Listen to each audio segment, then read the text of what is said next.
Hello and welcome to episode 2 of the Nostalgic Garden podcast. Hello! My name is Emma and I am with my wonderful mother, Caroline Tatum. Hello.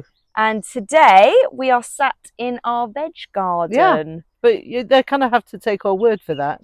Well, they can see on the photo. Yes. So, Where's the photo? Well, actually, I meant, thank you very much.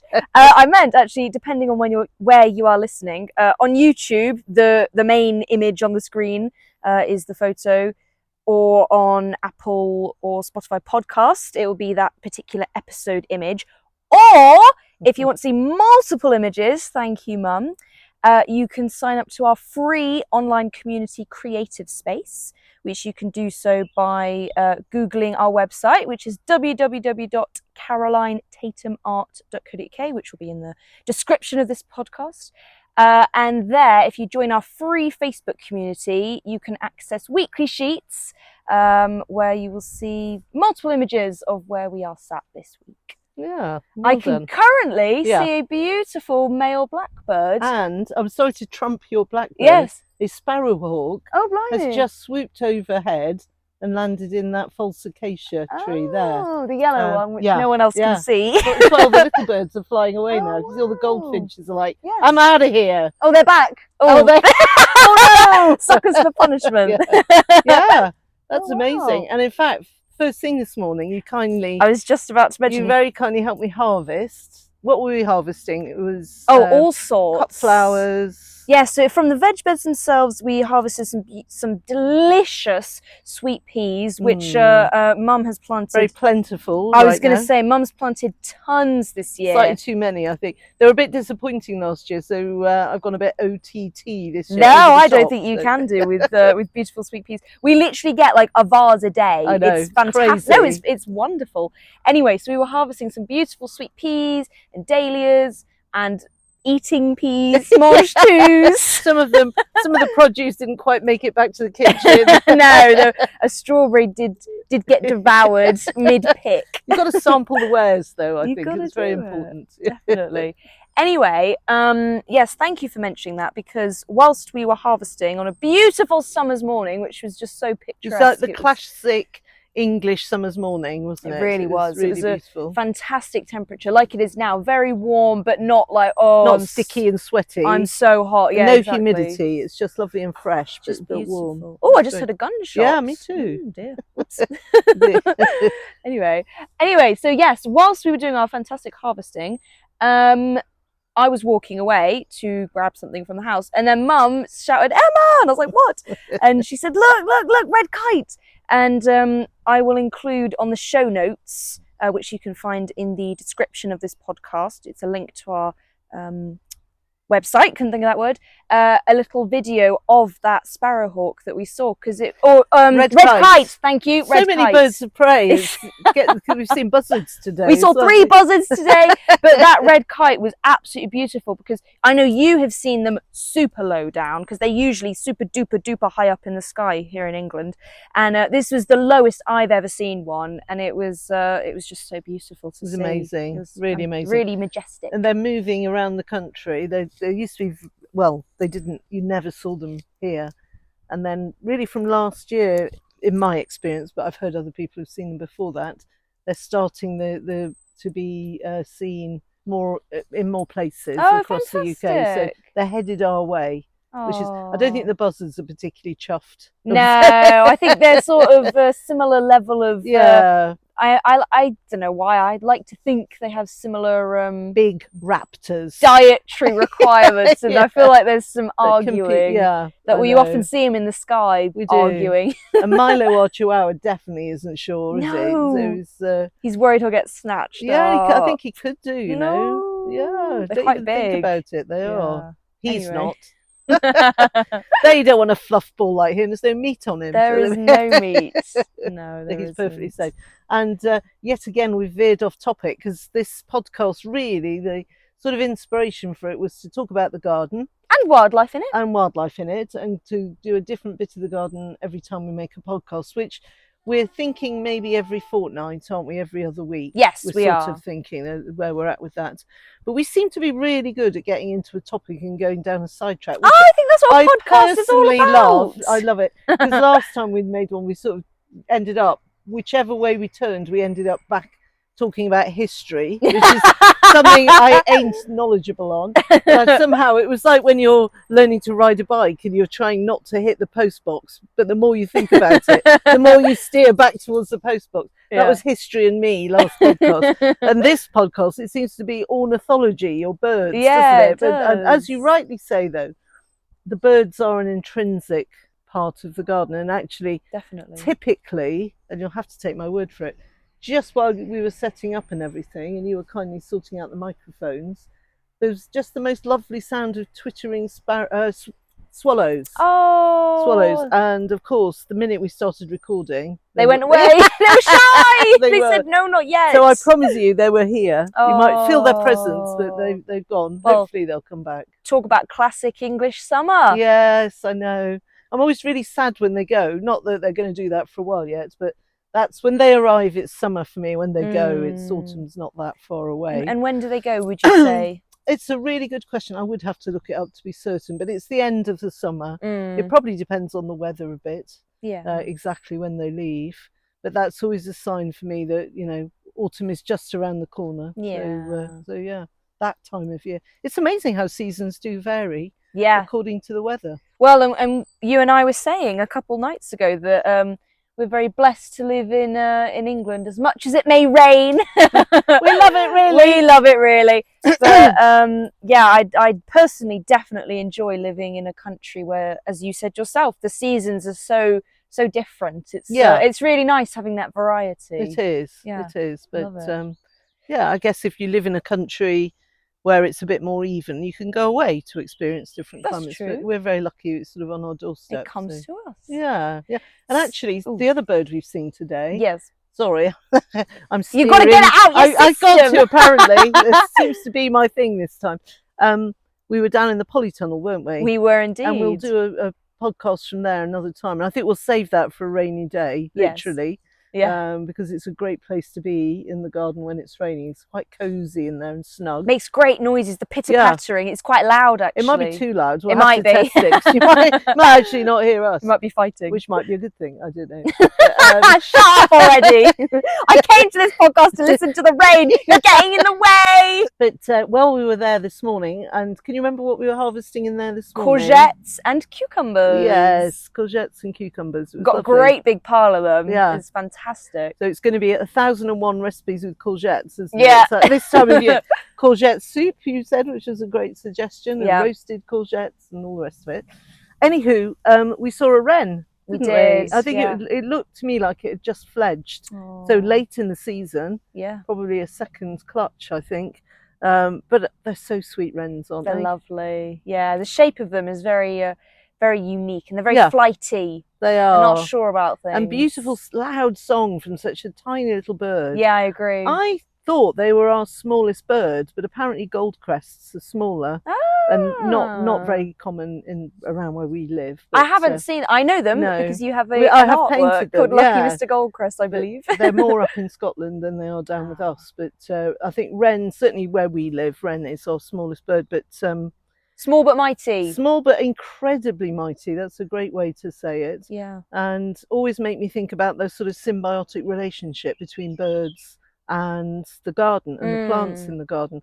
And in fact, one of our paintings, one of our best-selling prints, isn't it, is sort of about that. And it's got a wren surrounded by foliage, because we tend to have been brought up to think that nature is all about, you know, death and destruction and competition and, you know, survival of the fittest. And I'm sure that's true to some extent, but the bit we're not so well educated about is how nature cooperates with itself and supports each other. And birds can actually cause the stomata on the leaves, which is like the little pores on the leaf surface, to open through their song. So they're helping to control or encourage, or however you want to look at it, the photosynthesis in all the plants and around where they live, It's amazing. which is incredible if you It's think so about incredible. it. I love And that. because of research on that, and it's all documented. It's not just, you know, I am an aging hippie, but it's like, you know, proper science in inverted commas. But because of that, farmers sort of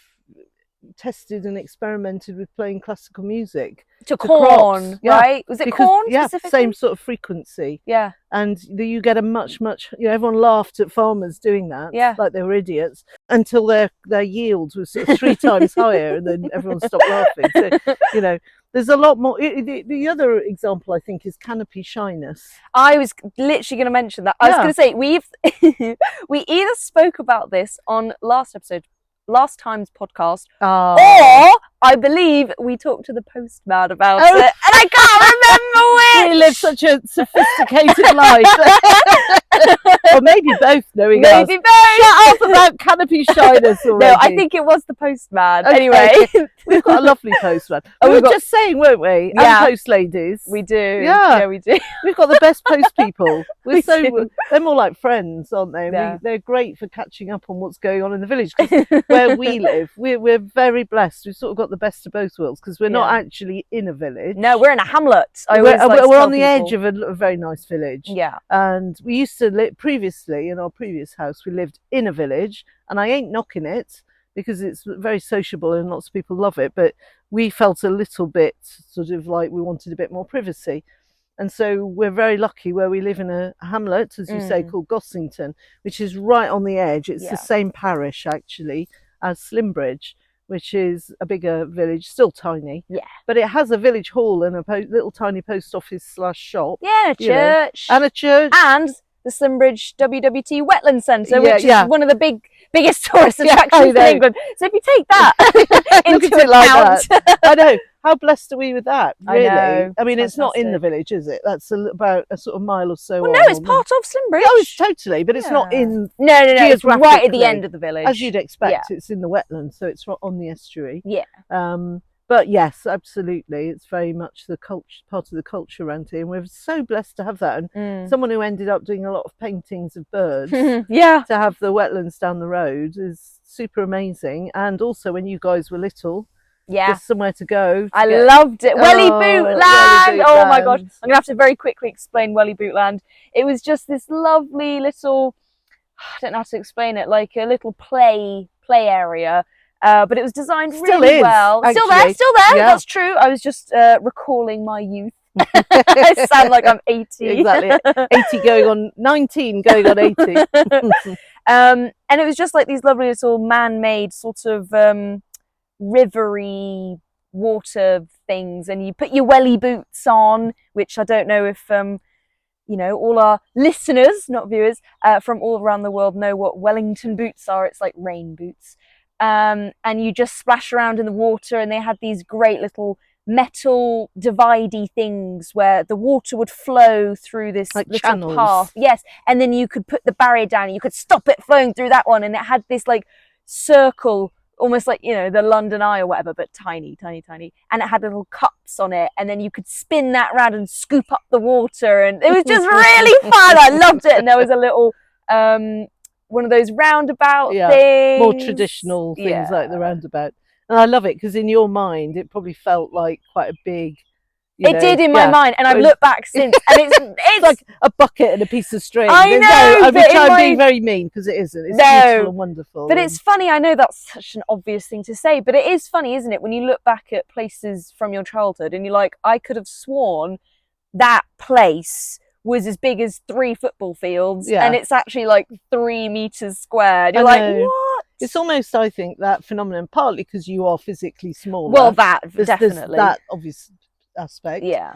But actually, I also think it's kind of testament to the power of a child's imagination. Yeah. Because at the moment that they are playing in it, it is that big to them. That's true. It's their entire universe, because kids kind of get caught up in the moment, and do you know what I mean? I think that is a fantastic observation, which I've never thought about before. Just as you were saying it, I was thinking that reminds me of a mindfulness practice. Not that I'm any expert at all. I'm working on this, of being in the present moment and not worrying about the past or the future. You're just in the now, and the now is all that matters. So yeah, I absolutely love that. I've always associate. I actually think about that fairly often, about how, oh my gosh, that place looks so different from when I was a child. And I've always thought, oh, it's just because I was physically smaller.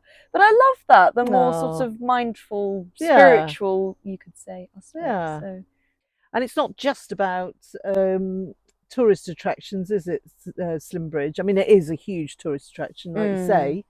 But for us, I think one of the brilliant aspects is not only is it a centre for birds, and I love painting birds, and birds are very connected to the garden, it's also very associated with art. It's got that heritage of the art as well as the sort of conservation and the whole bird side of things. So it's kind of perfect. It's like kind of it's a double whammy, really, isn't it? And also a very minute fun fact: the gentleman who set it up, what was his name again? Oh, I always want to call him Peter Cook, which Peter Scott. Peter Scott, poor old Peter Cook was a wonderful comedian. I always my dyslexia is I always get people's names wrong. So yes, same with me. I think Sir Peter Scott. Perhaps. Sir Peter Scott, who is, I believe you told me, the son of Scott of the Antarctic. He is. Which will probably... Which just blew my mind when I found that out. Because weird. we'd been living here for 10 years or something, and it was just like someone mentioned it as a real sort of matter of fact. And I was like, what? Yeah. Yeah. I don't know if that means anything to anyone listening outside of the UK, but he was... Scott of the Antarctic was a big deal. Was he English? Well, he must have been, mustn't he? Definitely. Yeah. He just trekked to the back Antarctic. to history again. Oh, blimey! And that famous saying, maybe sometime, when one of his men knew they were going to die. It was really sad because they just ran out of... They were in a race as to who would get to the North Pole, I think, or the South Pole. Forgive my appalling I think probably South, because North is Santa. Whatever, I do apologise. One of the poles. Or the Antarctic, wherever that is. I don't know. Shameful geography and history, so I apologise. Oh, interesting bird noises. Someone's not happy. Someone's not happy with my terrible lack of geographical awareness. Yes, and they didn't make it and sadly died. But one of his team sacrificed himself. Oh, didn't they eat him? Or no, they didn't eat him. Sorry, I've misremembered. I think you're mixing it up with a sort of fiction film. Thing. Yeah, I hope so. But no, they definitely didn't. Sorry to bring that up. I thought that was true. And rather than delay them, he which is such a brave and amazing thing, he just said, I'm going out for a short time. Oh, I'm going out, maybe sometime. And it was like an unspoken thing. They knew that he was basically committing suicide. That literally gave me actual chills. Yeah, because he didn't want to hold them back. Wow. Isn't that amazing? He gave, and unfortunately they died anyway, but yeah, amazing. Very, very amazing thing. So that was he. Yes, yes. Sorry, I was just going to butt in rudely with my comment, which is that, yes, his son, who is Sir Peter Scott, who set up Slimbridge WWT Wetland Centre, he, as well as being interested in bird conservation and nature and art, he also was a pretty good figure skater, which is like, this guy has done everything, including being Scott of the Antarctic son. It's all things you love. Gardens, and I was going to say, art, skating. I am a figure skater myself, not the absolute best in the world, but I go twice a week. Very good. Oh, thank you. A lot of people much better than me, but I certainly enjoy it. So, so we both have things in common with Sir Peter Scott. Yeah, amazing man. And people forget, in his day he was like the big cheese of wildlife television, and a bit like we have celebrities now. Who's that main one? I know, can't remember his David name. Attenborough. That's another Sir. There you go. Yeah. So he was that of the day, really. And in fact, the BBC did lots of filming at WWT. Yes. Regularly there. So, which we've sort of forgotten in our culture now. But anywho, so I love that there's that art tradition, and we've had exhibitions there. We have. We're very excited. We're planning and building up to another exhibition in January. Yes. Which we're halfway through the year, which is a bit scary. So yeah, I'm thinking of trying some different styles, because I think having a big exhibition like that, it gives you the opportunity to create a body of work, which needs to be cohesive, but maybe it's an opportunity to try something a bit different, because you're kind of showcasing it in a different platform. I'm really sorry to interrupt. Oh, yes. There's some sort of bird or possibly a mouse, and Milo is really excitedly running after it, and he's in a bush now, and he's very excited. Sorry, you were talking about your new exhibition artwork. Exactly. So, well, I think we'll talk about that a bit more, because at the moment I'm just literally, arguably the most exciting phase. I'm just trying stuff out in my sketchbook just to decide what I want to do. And I've got lots of ideas, too many ideas, and I'll refine that later. So I will be looking to the garden for inspiration. And the other thing I'm very proud about with Slimbridge is that they've got our prints in their shepherd's huts. Yeah, oh my goodness. You can go and stay. And I think I remember talking about them before. I don't know if it was on our last week's podcast. I'm afraid I can't remember. No. I don't think we did. Oh, okay. We did do a dry run of this podcast, so which never saw the light of day, and it may Why have been was on that one. Why was it? I don't know! Definitely someone remembered to charge the device, and it definitely was me who remembered to charge the device. It wasn't that we did a whole podcast and then found it hadn't recorded. No. Still, it was a good practice. Moving on. It was a good practice. Yeah. But, maybe it was them, but yeah, if anyone wants to visit the Slimbridge Wetland Centre, and not that we are in, we don't have, connected, but they've just put in some shepherd's huts that you can go and stay overnight, and we were very lucky. We were invited to the go and look around them because they were photographing them for their publicity and everything, and they asked to put our prints in. So each shepherd's hut has one of our artworks in it, and it has a different artwork, which is lovely, different designs. Yeah. There's 5. I know there's 5 shepherd's huts because we've provided 5 5 prints, 5 artworks, 5 artworks, and they're selling them in the shop, so that's really cool. Very cool. So I'm very proud to have a tiny little part of Caroline Tatum art, which is sort of part of Slimbridge now. Absolutely. Because it's part of your childhood. It's very nostalgic to me. Yeah. And they've done such a good job renovating it. Oh my goodness, and over the time that we've known it, it's gone from being, lovely, but if we're honest, a bit smelly and a little bit sort of, English in a kind of, not particularly glamorous sort of way. And it's not over glamorous now, but it's I think it's pretty. They've done a pretty really nice. But I mean, it's not like they haven't overdone it. It's not like Disney World or something. No, I think they've done a really good job of keeping it true to its origins. It's still very natural, and it doesn't feel still English in a good way, in not in a naff way, in a kind of more sophisticated and polished, but very down to earth, but brilliantly done way. And all credit to them actually. Yeah. For reinventing it in the way that they have. But it's a very special place. It's fantastic, and I'm very excited and proud of all of it. But I am especially proud of being a part of those shepherd's huts, as you say, a very small part. But oh my gosh, they are just so beautiful, these huts. You can see images of them on their website, but they are just absolutely beautiful. They're straight out of Pinterest. They're gorgeous. Yeah, they are. But yeah, and I'm not sure if we're allowed to talk about it in detail, so maybe I'll be very vague, but we do have some plans for hopefully some art courses coming up. Yeah. So again, not anytime super soon, but that's exciting, isn't it? Yeah. So hopefully we'll see how things go. I'm looking forward to having lunch in that delicious canteen. Yeah. Although again, keto. It's not very keto friendly. They do fantastic chips. Oh, fish and chips. You can't have neither. Can you have fish? Well, I can have fish, but it's sort of in a lovely batter. Oh, yum! I'm sure I can have soup and. Yay! Don't mind me with my little bowl of soup. You enjoy your chips. Well, I feel a lot better for my keto diet, so that's the thing. Well, and it's actually benefited your gardening. If I'm right in saying, you're able to get up.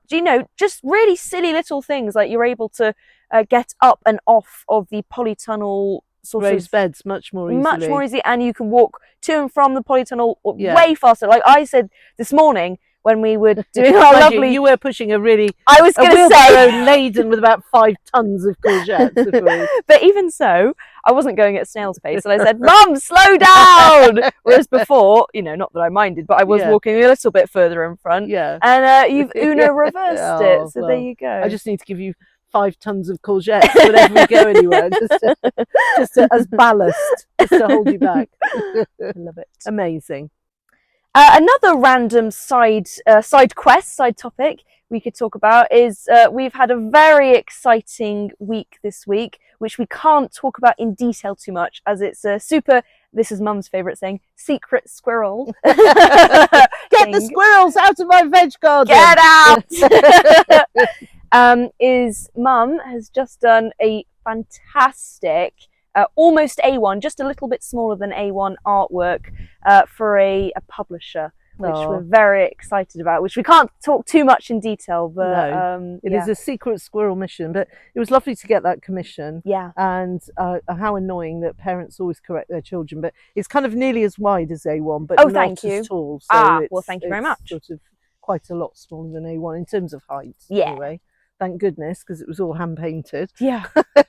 But it was an absolute joy to do, and I thought a lot about our garden here because it was a scene including lots of wildlife and kind of fanciful plants and things, and my inspiration for that is the garden and thinking about the kind of birds and animals that we see in our garden. Beautiful. Makes that creative process a lot easier. But I think we got commissioned, didn't we, about 3 months ago. It was quite a long time. They were very kind and gave us a long time to do it, and so I was absolutely thrilled because it came out of the blue, didn't it, that inquiry, which was wonderful. But also slightly terrified, and sort of, I thought, not terrified, I knew I could do it, but I just really wanted to do a good job. So I sort of felt that pressure, which I loved. I love that, absolutely love it.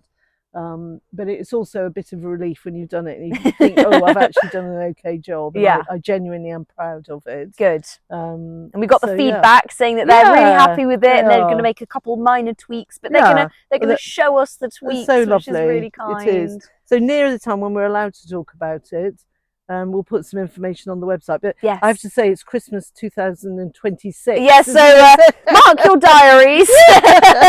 But we're going to sell some on our website as well, aren't we? Which is very exciting. And we're going to try and forget what's inside all the windows. We haven't mentioned what it is. Because we weren't just doing the artwork for the cover. We were doing obviously what's inside the windows. Well, we've just said it's an artwork. We haven't said what kind of product haven't it is. We? No, I don't believe so. Maybe I should. Would you like to mention it? We're allowed to say what kind of product it is? Maybe not, sorry. Anyway, forget I mentioned windows. But anyway, it was a joy to do. It was quite a lot of work, and I'm really proud of it. I think it looks just, oh my gosh. Thank you. Honestly, really beautiful. You can really tell how much effort and thought and love has been put into it, but equally it doesn't, in my opinion, look overworked. Exactly. Which is always a bit of a knack with art. And I actually, that's just reminded me of something. Sorry to go off on yet another tangent. You know, when we did the Still Life Day course recently in the school, because we do courses online and in our little school here, don't we? And we were very lucky that someone who'd done a 1-year garden design serious, professional qualification with me a few years ago came back to do that day course. So it was lovely to see them. And I don't know if she was just being kind. I don't think she was just being kind. I think she really meant it. And she'd actually seen a piece of art that we'd done. Again, it was a scene inspired by the garden, which ended up being used on the cover of Country Life magazine. Yes. And she said she saw that, I think in Waitrose or somewhere in the shop. And she said, as soon as I saw that picture, I knew it was something to do with you. It's amazing. And Isn't she that didn't even know I was doing illustrations. Yeah, and it has your name in that magazine, but on page 8 or whatever. And maybe she was being kind, but I think you do put a bit of your soul into art. I think you put, absolutely, I think that's what art is, really. It's an expression, you're expressing yourself and a feeling or whatever. And for me, it's the passion that I feel for the garden. That's beautiful. That's why I'm really excited to be doing this podcast, actually, going around the garden. And just sharing what I love about it. It's actually really inspiring me. So now I want to go away and do a painting based on the veg garden. Well, maybe. Full of dahlias and sweet peas. So and lots of little birds. All the birds we mentioned. We can have the blackbirds and the buzzards and everything. And the kites. But yeah, so wonderful to get that commission, and brilliant to finish it. And the best part of that is now I can move on to the next thing, which is so exciting. And my head's buzzing with ideas of what I want to do. And there are too many at this stage. It's like, I want to do this and I want to do that. So I need to calm down. Take a moment, go for a walk in the garden, get some inspiration. Exactly. But I think I'm going to try some more slightly abstract things, because my work's very figurative and representational. Well, mostly I would say it's representative, but in a naive in a whimsical style. kind of way. It's not like an oil painting where you're trying to make it photographic. Yeah. But yes, you were showing me some lovely of more abstract pieces, and we thought we're not sure yet, but we thought we could start doing some abstract prints and also possibly some courses. This may be a bit further into the future. We're not planning any time super soon if it goes well, but we're gonna have a little play around. So that's very exciting. Very good. What is, yes, may I veer off subject? Veer away. I'm veering back onto subject. Can I ask what your favourite part about the veg beds are, which we are currently sitting in? I like it. We've got 3 beds. You could even opt for your fave for each bed, or just go for your overall fave. I don't mind. You. Well, I'm going to start with the fact that there are 3 beds. Yeah. Which is thanks to your brother. Yeah, well done, Adam. I used to have 9 veg beds, so 3, that sounds really 3 bad. seems like a major downgrade. It does. Until you discover that actually the 3 are the 9 all joined up into where there were 3 separate ones. He had the idea to turn each run of 3 into a single run times 3. So that's where we've ended up 3. And it was such a good idea, because it used to be an absolute pain sort of managing the grass in between them, and it was really fiddly. And now much easier to manage, plus I've got more space to grow stuff. Brilliant. So it's like a win-win, triple whammy. And even better than that, he built them for me, so that's amazing, out of oak sleepers. So I'm very grateful for that, as I am grateful for you helping me harvest from them as well. So what is my favourite? Well, that would change at every possible moment. So what about this very moment? You're catching me at this precise moment. Well, I'm enjoying talking to you in them, that's for sure. You. But in terms of what's growing, I think I can't really avoid the old sweet peas. That was my first thought. Be a biggie. I mean, they're very present, aren't they? I've got them growing up. Metal obelisks, which are my favourite actually. They're from Garden Trading, just an online place. But I did treat myself this year. There's a company, and I can't remember the name, unfortunately, but I just got them on Google. By searching up willow obelisks, and it's a company, I think, near Milton Keynes, and they are handmade. They're my favourite obelisks. They're great, beautiful. Aren't they? Again, very cottage core. Yeah, because I looked on Amazon, and there's lots that have been imported from China and stuff, and they're kind of a bit dry and aged, a bit like me. Oh no! Whereas these were not much more expensive, and all lovely, fresh, and just been made. So, amazing. And also nice to support a local firm, I think, localish. So yes, I'm glad I treated myself to those, because they're doing really well. And then what tends to happen through the season is I get less picky. So soon I'm just whacking in some bamboo canes. That's good enough.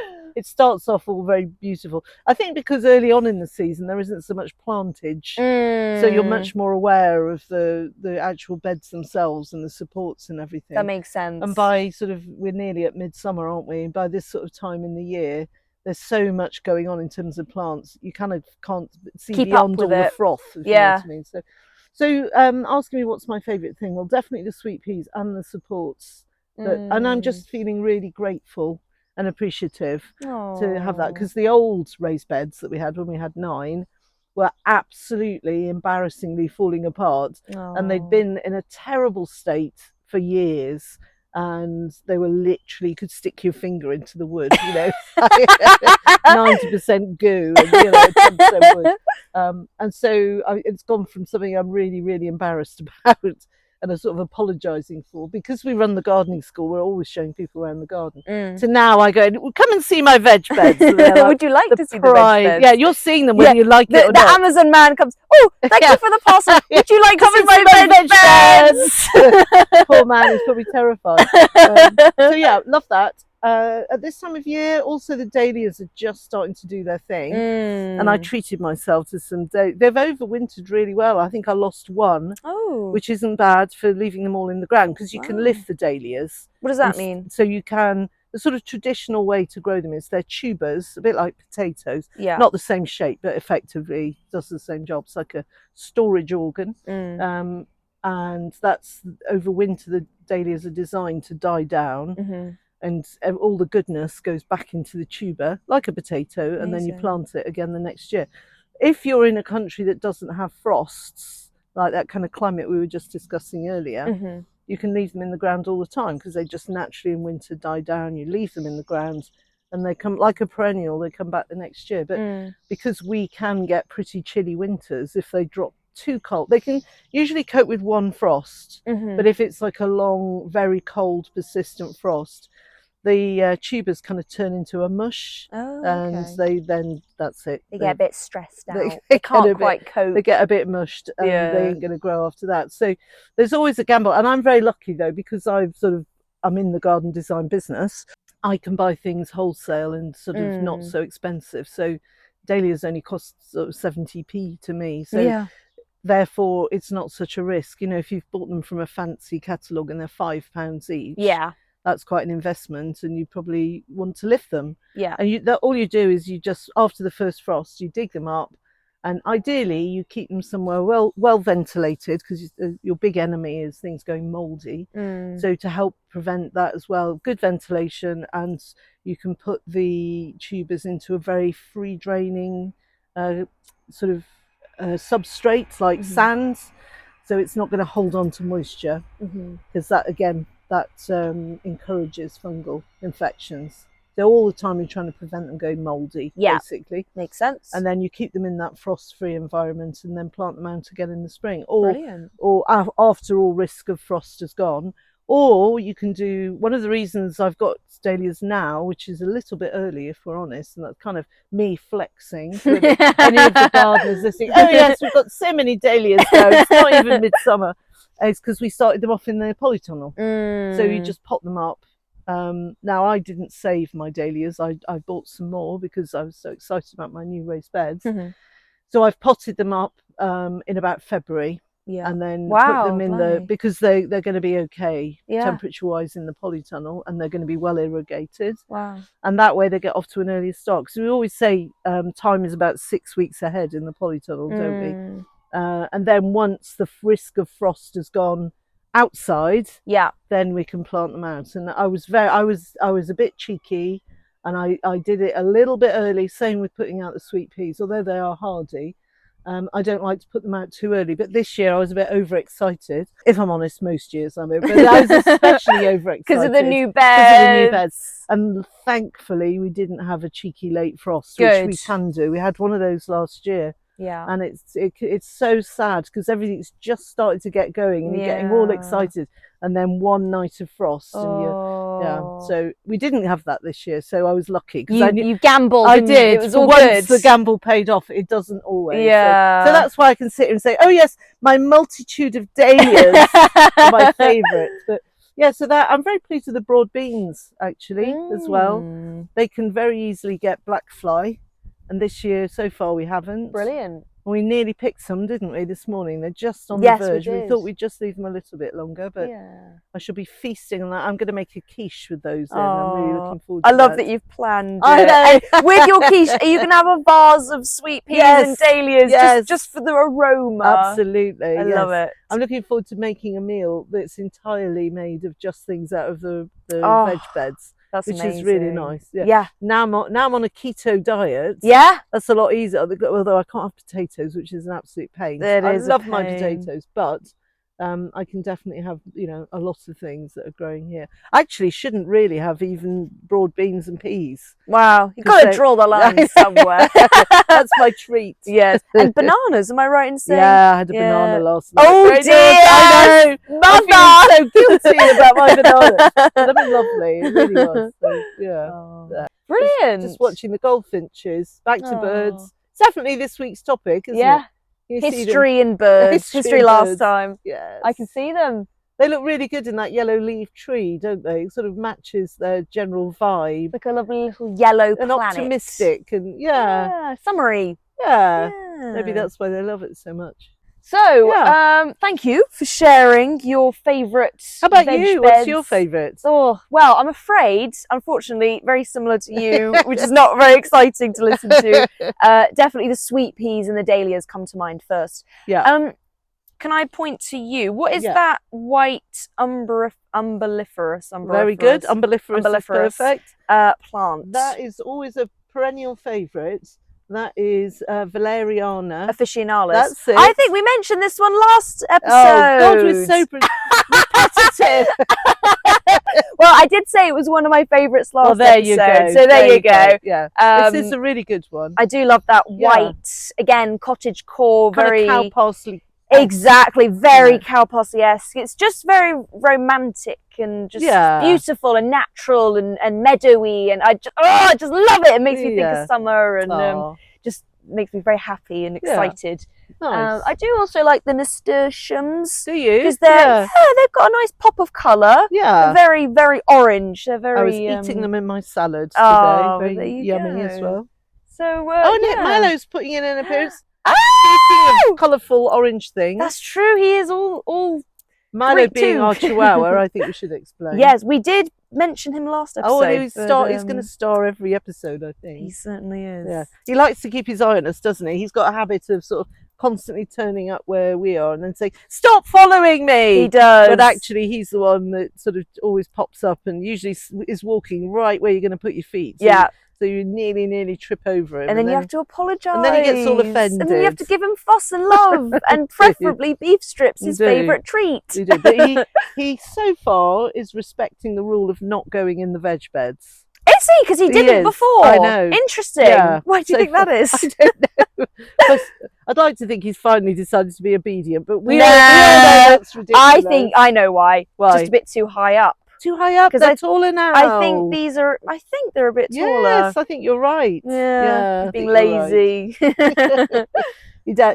He still goes in the raised beds in the polytunnel. That's what I was thinking about, And if we're honest, he's looking for rats, which isn't a very romantic thing to Well, talk it's about, helpful. Unfortunately, where you've got polytunnels, you've usually got rats. Yeah. But where you've got a terrier, you've got a rat deterrent. Yeah.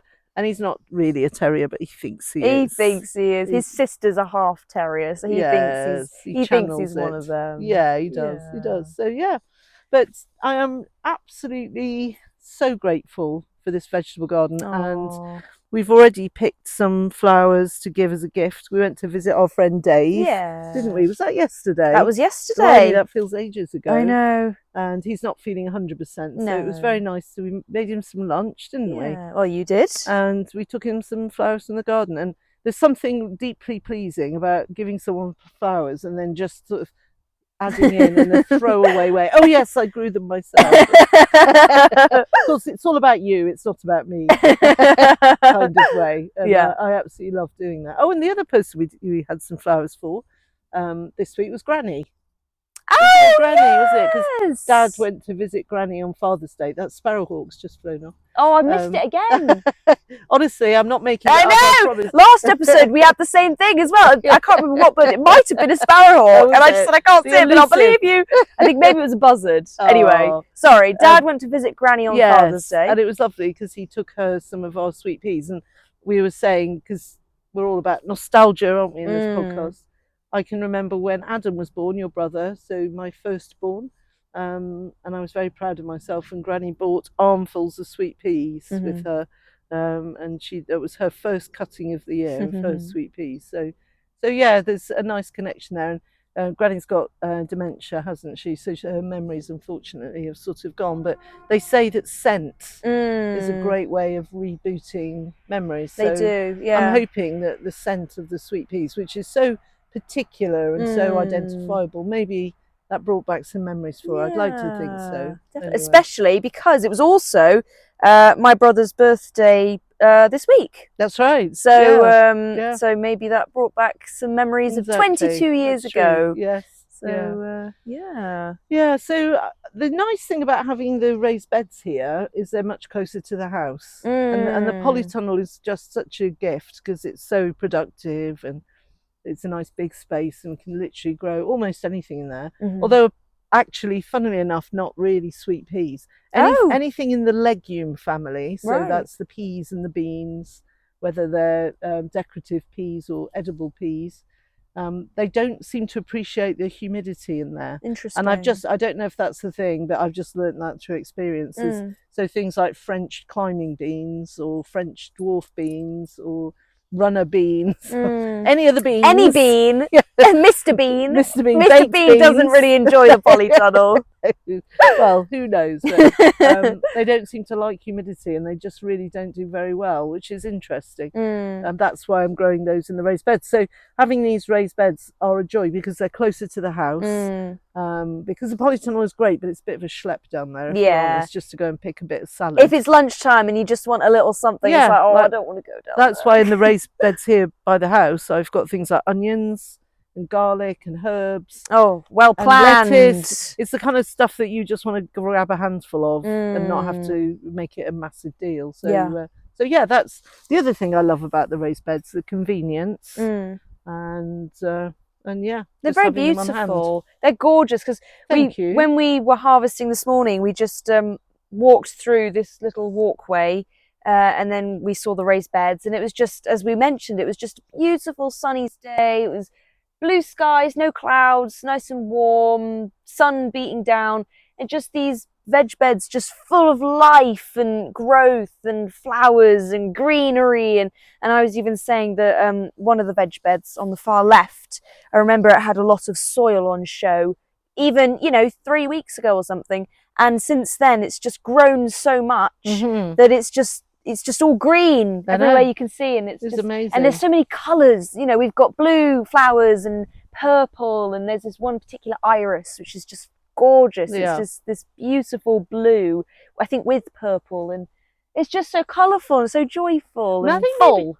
Maybe that's one of the things I like about the raised beds, because I do planting design professionally, and when I'm putting a planting plan together, I've got to think really carefully about how everything sits together, the colours and the shapes and the textures and the succession. So I need to think about all the seasons, and there's so much to consider. Whereas I've got the absolute joy and luxury in the raised beds just shoving stuff in. I mean, you can be more planned and meticulous, but I think I almost rebel because I can. And I just love it. I just break the rules. Sod it. I'm going to put my, bronze fennel next to my broad beans. Mother! Shocking. How that and the banana eating. It's like, come on. I'm just losing it. You are. I guess the only bit of succession I do here, just to make use of the space, is I was sort of congratulating myself that I put some seedling lettuces next to some chrysanthemums. And I thought, that is clever, because I could see that the lettuces are going to be ready to harvest just before the chrysanthemums have grown so much that they need that space. Ooh. So that is sort of a little bit of planning ahead. And of course, the other thing you can do, which I honestly don't bother with, that doesn't mean it's not a very good thing to do. In fact, it is. I just, I'm a bit of a veg bed rebel. But if you're not being a veg bed rebel, you can do crop rotation, which is a really good thing to do. And that sort of, there's two big ideas behind crop rotation. Can I annoyingly do? I think you've told me one of them many moons ago. Can I get in there? Go for it. Thank you. Beautiful butterflies just gone right in front of our eyes. Again, that happened last time. My God, everything's happening again. Is one of the reasons crop rotation is good because lots of different nutrients get into the soil. And it makes it quite rich. And quite, just nice for the next plant. Is that one of the main things? That's it. Just to add a little bit more. But yes, that's basically exactly it. Just to add a bit to that, but you've got the general idea really well. There's sort of the way to remember, I think, about crop rotation is to remember that legumes, so that's sweet peas and all of those good things. Bean. Mr. Bean. They fix nitrogen into the soil. So clover is an example, and lots of organic farmers will set clover in a field and leave that just for a year. Wow. And the clover is taking nitrogen out of the atmosphere and putting it into the soil. Wow. And then they might grow wheat after the in the Wow. next year, because wheat is very hungry for nitrogen, Wow. because nitrogen feeds foliage, leaves. Amazing. So that you've got 3 basic nutrients, and there's, of course, it's much more complex than this, but in terms of the good stuff that plants need to grow, the 3 biggies are nitrogen, potassium, and phosphorus. And nitrogen is the bit that feeds the leaves. And then you've got feed for flowers and feed for roots. Makes So, sense. and when you buy commercial fertilizer, it's got NPK on it,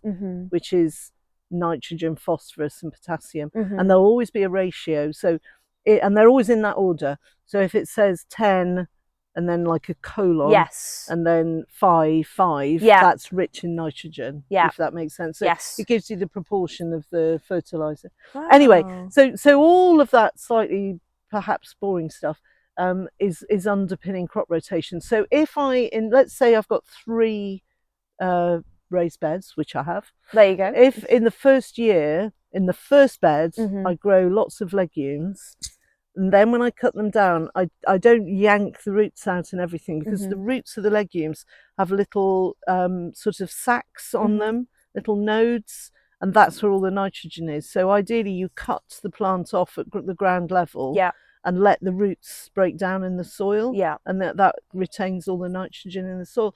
So then you can imagine if the following year in that same space I grow crops where I want to eat the leaves, like lettuces and brassicas, then they're going to do really well, and I'm going to get the benefit of the nitrogen from the year before. Amazing. Yeah, so, that makes sense. Does that make sense? Yeah, absolutely. So that's the sort of idea. And then then the third year, so year 1 you'd have the legumes, year 2 the brassicas, and then year 3 you'd have the root vegetables, so things like carrots and parsnips, where you're eating the root part of the plant. Potatoes? Yes, potatoes, absolutely. And then you can just leave it fallow for a year to recover. Wow. And I used to poo-poo that a bit. And you can even put in green manure, which is plants which again feed the soil, and you're never going to eat them. You're just going to dig all that back into the soil. And I used to be a bit poo-poo about leaving things fallow. Poo-poo of manure? Poo-poo No of way! Manure, yes. And I used to leave seed potatoes in over the winter a bit, probably mostly because I'm lazy, until we got lots of rats. And then I realised, in terms of managing pests, it's quite good to have that fallow year. Where nothing, and even just things like, I was really pleased with myself on my new raised beds, because I was growing my brassicas and I was not getting any damage. And in the previous raised beds, I had a real problem with pigeons, because they love brassicas, and they'll just devastate cauliflowers, cabbages, broccoli, even that kind of thing. And I was doing really well until one blooming pigeon, obviously, and as soon as it attacked one, everything was gone. Do you think it was the same pigeon, or do you think it know. brought pigeon friends? I don't know. I don't know. And if I was bothered, I could put netting over it, but I'm not that bothered. In fact, you can see there. Can you see that's yes, I can. Devastated that. So, and I just put it down to experience, and luckily that is one of the good things about the polytunnel, is that it's more enclosed, so we don't get so much of that in there. We do get birds in there, but not to the same extent, because it smells of humans, and they don't. And it's enclosed, isn't it? Enclosed, it's hard to get there. So yeah. I was going to ask, how would you prevent that? But I suppose you've answered the question. Netting. Lots of people do, and there's nothing wrong with it. I just don't particularly want to do that. So. Doesn't look as pretty even. It's nice to walk through a full veg bed of just plants. And, so I just accept the fact that I'm not going to grow any brassicas in here, and I'll grow them in the polytunnel. And that's okay. I'm very lucky. I've got the options. So now we've sort of explained what you should do. Oh, and the other reason we do crop rotation is because of diseases and pests as well, which tend to be quite specific. So if you've got carrots that get carrot fly, the larvae from that can live in the soil and affect next year's crops. So by not growing carrots again in that same spot for 4 years, then you can imagine that nature does its thing. nature does its thing. Detoxes. So that's the other reason why we do that. So having explained in great detail what you're supposed to do, in reality, what I've got is things shoved in everywhere. They are in straight lines this year. They are in beautiful Only straight lines. Adam, your brother, insisted. Yeah. But I like it. It makes harvesting a lot easier. Oh, good. Yeah, much easier. Great. But I love having, you know, edibles next to ornamentals, all a bit cheek by jowl. It's a very cottage garden traditional way of growing things. You just have to be careful because, you know, I've got some silly things like, you know, foxgloves next to lettuce. Oh dear. And even we had a little laugh this morning because you were telling me that you only just recently found out dahlia petals are edible. And I said, really? I never knew that. Yeah. And I said, oh, what about this one? What about this one? Pointing to different plants. And I said, what about poppies? And you said, well, you can do, but that is heroin. Exactly. So I said, maybe we'll skip that one. And that's the seeds heads. Right, and so not the petals. Not the, well, I don't know. Maybe there's whatever I know. I wouldn't claim too much. I'm glad you're not much of a heroin expert. All I do know is I used to buy a lot of seeds from a wonderful company called Cedarholic, which is a great name, isn't it? Because I am totally a Cedarholic. But they happen to be based in Southern Ireland. So I think after the whole Brexit thing, or sometime around there, I can't remember exactly when, they changed the importing and exporting laws. And because Southern Ireland was then no longer part of the same arrangement in terms of trade, they couldn't import anymore or export to me. But in the intervening period, before they made the government made that decision, things got a bit tighter, but still possible. And I received a letter basically saying, "Oh, are you sure you're not a drugs dealer?" Because technically, all I'd done is buy poppy seeds, but they were considered, you know, slightly iffy. Wow. So I was contacted by, I think I don't know, somebody contacted me, and I had to write a thing to say, no, I'm just growing them ornamentally. Well, how would they know? I mean, I know you are just had growing to declare them. it. I think maybe when they changed the law, I'm not sure. Somehow they did crazy. know. And, yeah. So is it just because of the quantity of poppies that you bought? It was a bit suspicious. Know. Yeah, maybe. Or it's just because you bought poppies. I don't know. I'm just really interested in this. No, I've sort of ventured into yet another area I don't know much about. But drugs. I definitely had that experience. It was being questioned, interesting. and that's because technically it is. Yeah. Wow. So, how fascinating. Papaver soniferum. Sorry. Papaver soniferum, which is that the name of a poppy? Yeah. There you go. Well, I must say it's very pleasant sitting here in this dappled sort of shade. It's beautiful. We're very lucky, aren't we? One end of the veg beds is in dappled shade under the damson tree, which I noticed.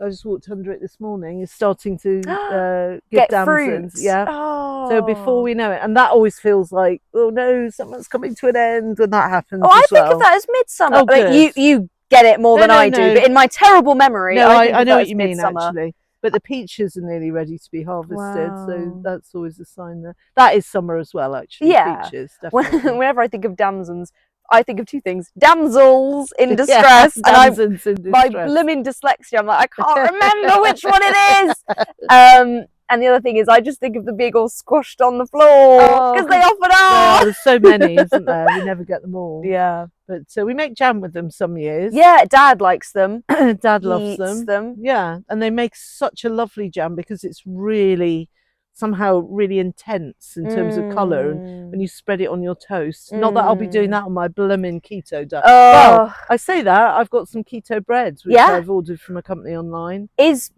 damsons have sugar? Did I mention it last time? No, I don't think so. I don't think so. Well, yeah, technically so you could make it with sweetener if you wanted. But does damson fruit have sugar in it? Well, natural fructose. But you're not allowed that sugars. technically. No, I'm not really supposed to. No, you're quite right. I'll give up all thoughts of damsons. So I'm sorry to remind you. But no, there's lots I can have. I'm allowed melons, and what else am I allowed? Strawberries, berries. I'm good on berries. Blueberries. Yeah. Oh, awesome. I can do berries and I can do melons. Well, and watermelon. Yeah. Yeah. Which different is melon. from melon. Hey, listen, when you're down to two things, melon and melon is different. It's so different. Don't get between. Oh no, I'm not going to finish that sentence. I know where you were going with that. Anyway, we'll move swiftly on. Amazing. Brilliant. Well, Yeah. I think, do you have any closing thoughts on the veg beds? Closing thoughts on the veg beds. Well, the knowledge that within a week it'll all be completely different. It's amazing how things. The other thing we've got in here. Sorry to go off on a new tangent. Is the Angelica, which I've grown, which is that yellow umbelliferous, very tall plant. Yeah. And I nearly didn't bother with that. I've sort of bought some a few years ago. I don't really know why I got it because I don't. You can crystallise it with sugar, which obviously I'm not allowed. But I sort of I don't know why, I just ordered some. I think I ordered a load of other things. I thought, oh, I'll have some of that as well. And so I nearly didn't put them in for this year's growth. And I thought might chuck them out and make some more space. But I thought, no, I'll keep them. And I'm really glad I did. Not because I'm going to eat the Angelica, but because they've been fantastic for flower arranging. They're quite statuesque.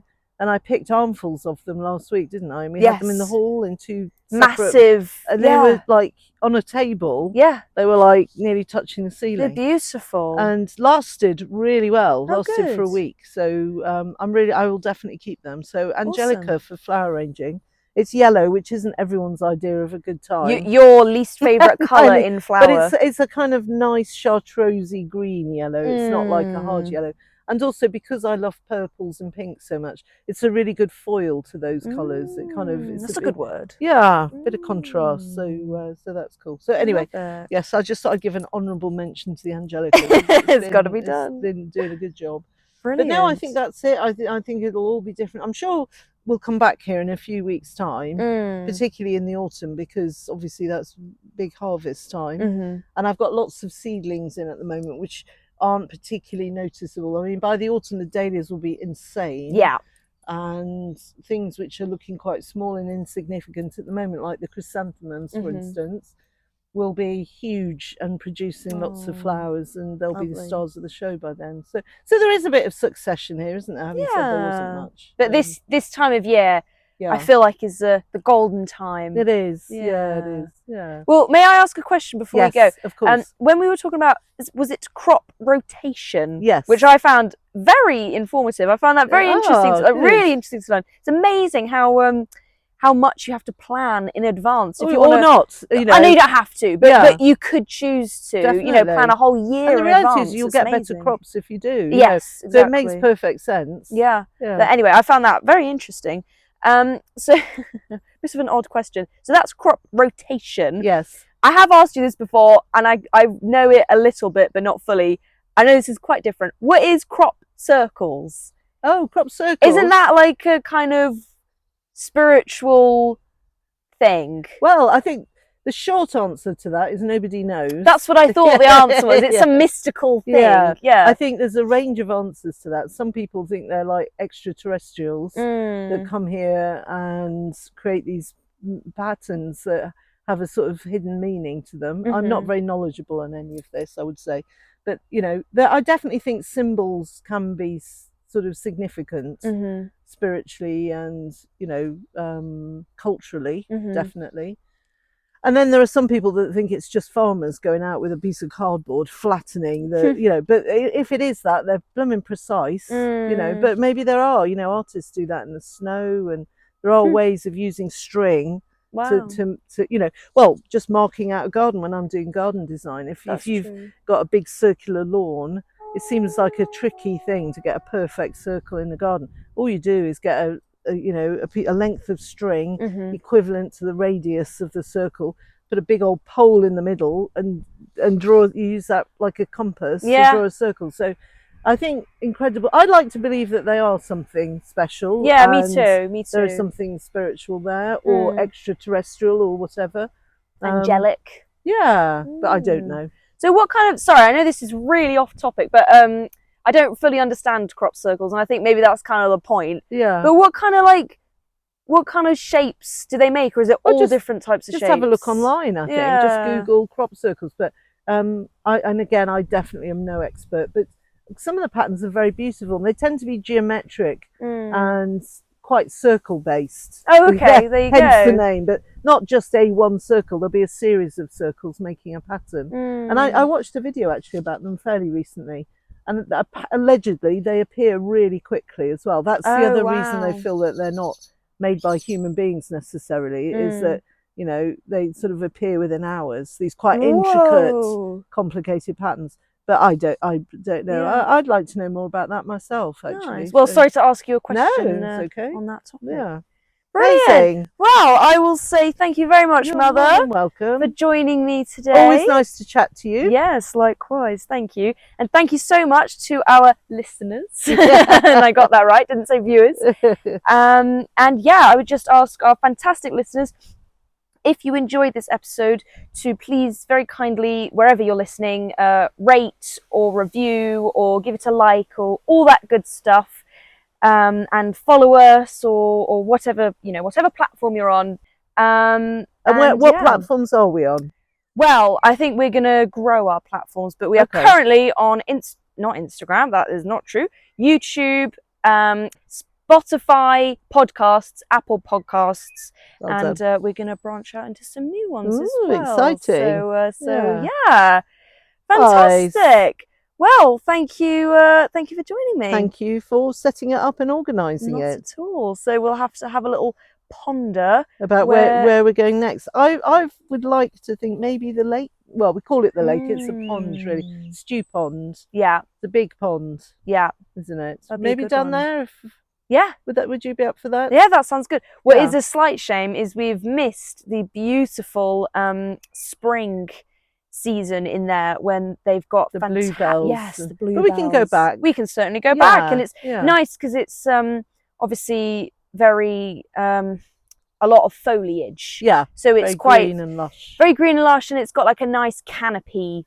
Yeah. We've got like this big lake, and then there's this kind of walkway right in the, well, sort of in the middle, off to one side, but you can walk past the lake and this lovely stream, which is like a waterfall. So Yeah. so I think that's an excellent. Well, we'll do our suggestion. sheet again, so we'll include some images. We for people certainly to will. see. And thank Brilliant. you very much. I was going to mention just another reminder to our fantastic listeners. If you want to see more of where we are In the currently veg garden. in the veg garden right now, you can check out either the show notes, or to get the full series of images, then you can have a look at Creative Space, which you can find on our website, or you can search Creative Space on Facebook. It's a Facebook group, free to join, and yeah, you can use those sheets just to have a little look around our garden, or if you wanted to create any type of artwork at all, you know, it could be a painting or a sculpture or ceramics or whatever, then you're very welcome to post that in our free Facebook group and get some comments, some positive feedback. So we'd love to see that. Because I think maybe the bit we could have reiterated right at the beginning is that the reason we're going around different bits of the garden is that's what's inspiring my art. Yes. And our art business. So even in the veg garden, although we've just talked gardens, and that is mostly what we want to do in this podcast, it's rich with colours, shapes and textures, and I've put a colour palette together on that weekly sheet, which is the kind of thing I do before I start a painting. So I'm hoping that will help people kickstart some creativity for them as well. Yeah, love it.